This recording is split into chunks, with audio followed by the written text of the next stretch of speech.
The auxiliary research vessel, Ortis 12, drifted through the cold void, its sensors scanning the dead zone at the edge of the galaxy.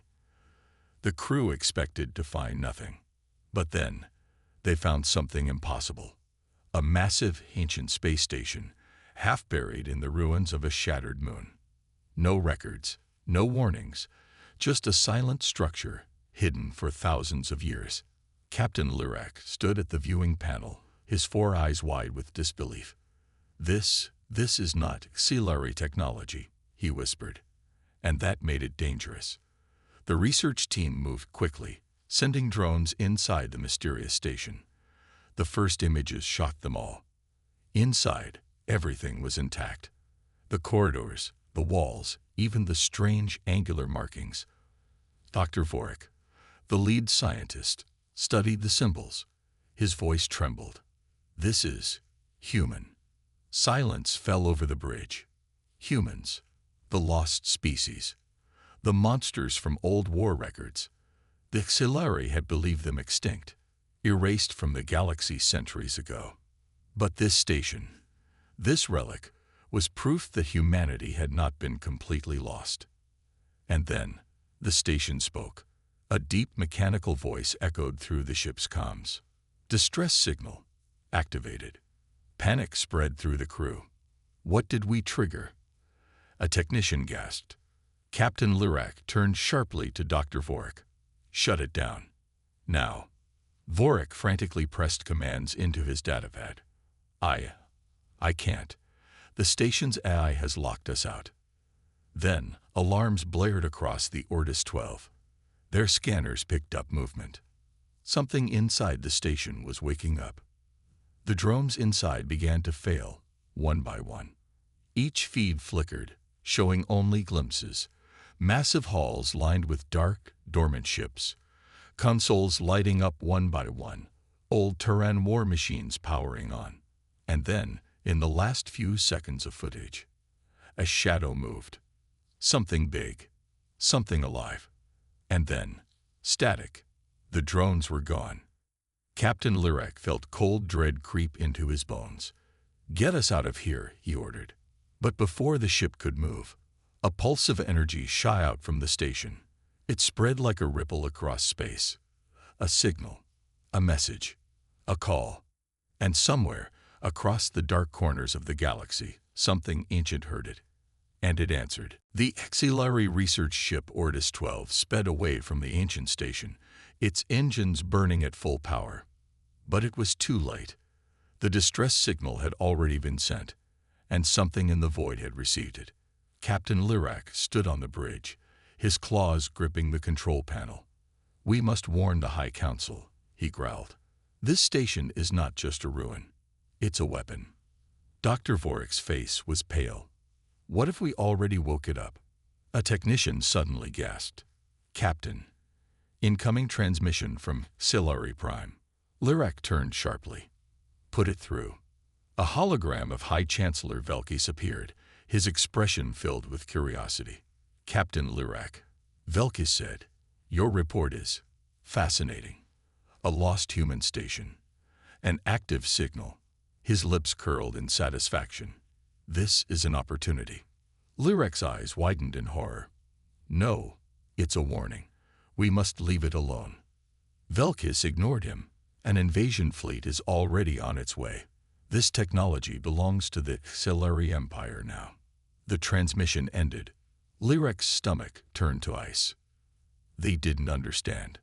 They thought they were claiming an abandoned station. But it was not abandoned. It was waiting. 3 hours later, the first Auxiliary warships arrived at the station. They surrounded it like hungry beasts, preparing to strip it of its secrets. Boarding parties entered the dark corridors. Soldiers, scientists, and engineers spread through the ruins. They didn't realize the truth. They were not explorers. They were trespassers. And then, deep within the station, something stirred. Metal groaned. Lights flickered. A long-dead system rebooted. A mechanical voice whispered through the halls. "Authorization. Unrecognized. Hostile presence detected." And far below the surface of the station, something massive powered on. Deep inside the ancient human station, something came to life. Giant cables sparked with energy. Engines that had been silent for centuries hummed back to power. Rows of massive warships, forgotten in the dark, lit up one by one. The auxiliary soldiers inside the station had no idea what they had just activated. And soon, they would not live long enough to regret it. "Captain, we have a problem." Auxiliary officer shouted as alarms screamed across the command ship. High Commander Zarek, leader of the invasion fleet, snapped his attention to the bridge screen. "What is it?" The officer's voice shook. "The station. It's moving." Zarek frowned. "Impossible. It's a dead structure." But it was not. Because deep inside, ancient Terran systems had detected intruders. And in response, they had sent a single, simple command. "Defense Pyrotoxiol activated." The auxiliary soldiers never stood a chance. The halls of the station lit up with red lights. Doors slammed shut, locking them inside. Then, the killing began. Machines woke up. Not just warships, but combat drones, sentry turrets, and armored walkers. Gunfire erupted in the corridors. Silari warriors screamed as unseen enemies tore through their ranks. Some tried to fight. Some tried to run. None survived. The station was not a ruin.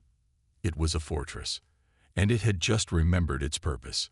Above the station, Commander Zarak's fleet watched in shock as the once-dead structure began to shift.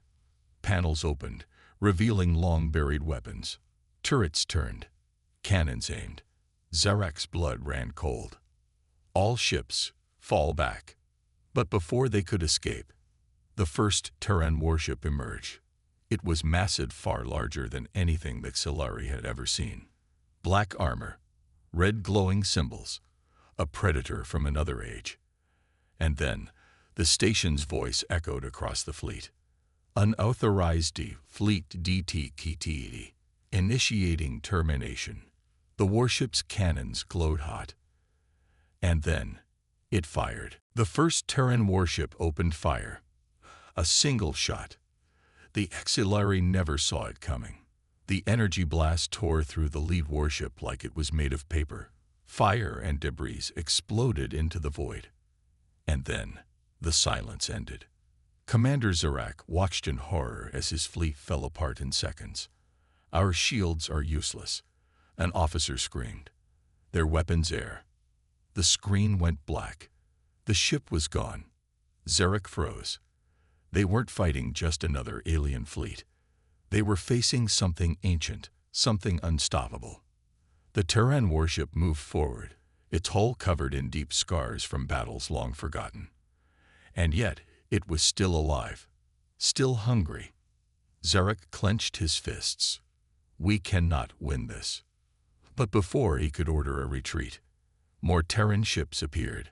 From the depths of the station, the forgotten fleet began to rise. Ship after ship, colossal war machines unlike anything the modern galaxy had ever seen. Destroyers, dreadnoughts, planet killers. Their engines burned like fire in the darkness. Red lights blinked in unison, like an army of sleeping giants now wide awake. Xelari had thought the station was a ruin, but it was never a ruin. It was a prison built to contain the last remains of humanity's deadliest fleet. And now, it was free. The Xelari fleet tried to run. They never had a chance. The Terran ships moved faster, fired harder.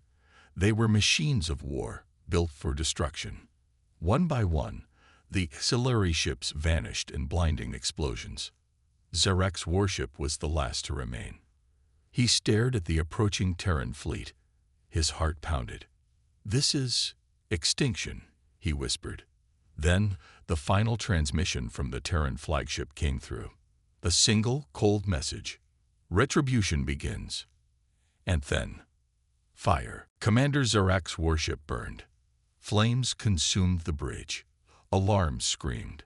Crew members panicked as oxygen leaked into space. Zarek stumbled, gripping the controls. He looked at the main screen and saw hell itself. The Terran fleet moved like silent predators, cutting through the auxiliary forces without mercy. Every shot hit, every attack destroyed. This was not war. This was execution. Across the battlefield, auxiliary captains begged for mercy. "We surrender," they cried. "Cease fire." But the Terran fleet did not respond. It did not care for surrender. It only remembered the past, the betrayal, the war, the day the galaxy tried to erase humanity. And now it had returned to finish what was started. Zarak's warship trembled as the Terran flagship loomed closer. A monstrous dreadnought, its black hull covered in old battle scars, its weapons still glowing with the heat of destruction. And then, a voice. Not robotic, not alien, a human voice. Deep, cold, unforgiving. "We remember you." Zarak's blood froze. Before he could respond, the Terran ship fired. A bright explosion swallowed the auxiliary warship, and Commander Zarak was no more. With the auxiliary fleet gone, the Terran warships turned. The station had awakened them, but they were not meant to stay. Their mission was unfinished, and as the fleet adjusted its course, their new destination became clear: the auxiliary homeworld. Their judgment day had begun. The Terran fleet moved with cold precision. No delays, no hesitation. Their destination, Auxiliary Prime, the heart of the Empire, the world that once celebrated humanity's extinction. Now it would face the wrath of the forgotten. High Chancellor Velkis stood in the war chamber, his eyes fixed on the holographic display. Red dots, hundreds of them, each one a Terran warship, and they were all coming for him. The room was silent until the alarms started screaming. A general rushed forward. "Chancellor, the enemy fleet has entered our borders." Velkis felt his throat tighten. Impossible. They should be slow after centuries of sleep. The general shook his head. "No, sir. They move like predators. Their technology, it's beyond anything we've ever seen. Asterisk, asterisk, asterisk, asterisk, we are outmatched." The Auxiliary Empire, the mightiest force in the galaxy, was now nothing but prey. The citizens of Auxiliary Prime looked up as the sky darkened. The first Terran warships had arrived. Massive shadows blotted out the sun. Their hulls bore the scars of a war that never ended. They did not speak. They did not warn. They simply opened fire. The Auxiliary tried to fight. Their warships launched from the surface, their planetary defenses activated. They fired everything they had: missiles, plasma cannons, beam weapons. Nothing worked. The Terran shields absorbed it all. And then they fired back. One blast took out a military base. Another wiped out an auxiliary fleet in orbit. Each strike was precise, merciless.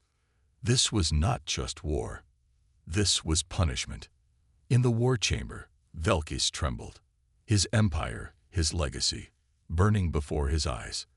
A deep voice crackled through the comms. A human voice. "You thought we were gone. You thought you won. Now you will learn the truth." Velkis's knees gave out. The forgotten fleet had returned, and it had only just begun. The skies of Auxiliary Prime burned. Terran warships moved like silent gods of destruction, unstoppable, unchallenged. Every auxiliary warship that rose was struck down. Every military base was erased. This was not an invasion. This was judgment. High Chancellor Velkis could barely breathe. The war chamber was in chaos. Generals screamed. Advisors pleaded for orders. But there was nothing left to order. The Auxiliary Empire had ruled for centuries. Now it would fall in hours. Velkis turned to his last surviving officer. "Send a message," he croaked. The officer hesitated. To who? Velkis swallowed his pride. To them. To the humans. The message was sent. A desperate plea. A single word. Mercy. For a long moment, nothing happened. Then, a deep human voice answered. Mercy. The voice was filled with something ancient, something cold. Did you show us mercy? Velkis felt his soul shatter, because he already knew the answer. And so did they. The Terran flagship moved into position. Velkis looked up, eyes filled with dread. This was the end. His empire, his people, him. The humans had returned. And now, they would finish what was started. The sky flashed white. And then, oblivion. Silari Prime was gone. Where once stood the heart of an empire, there was now only a smoldering ruin. The skies, once filled with towering cities and mighty warships, were now silent. The Terran fleet hovered above the wreckage. Their mission complete. There was no celebration, no words of victory. Because to them, this was not conquest. It was justice. Across the galaxy, fear spread. The Exilari Empire had been unstoppable, unbreakable. And yet, in mere hours, they had been erased. Governments panicked. Fleets scrambled. Rulers fell silent. Because now, they all knew the truth. The forgotten fleet had awakened. And if humanity still existed, if they were still out there, no one was safe. The Terran fleet received its final command. Stand down. Return to silence. One by one, the warships powered down. Engines cooled. Weapons retracted. The last surviving Silari, scattered refugees across distant worlds, watched in horror as the fleet vanished into the void. And then, just like before, humanity disappeared. Legends would spread. Stories would be told. Some would whisper that humanity was still watching. That if the galaxy ever crossed the line again, the forgotten fleet would return. And next time, no one would survive.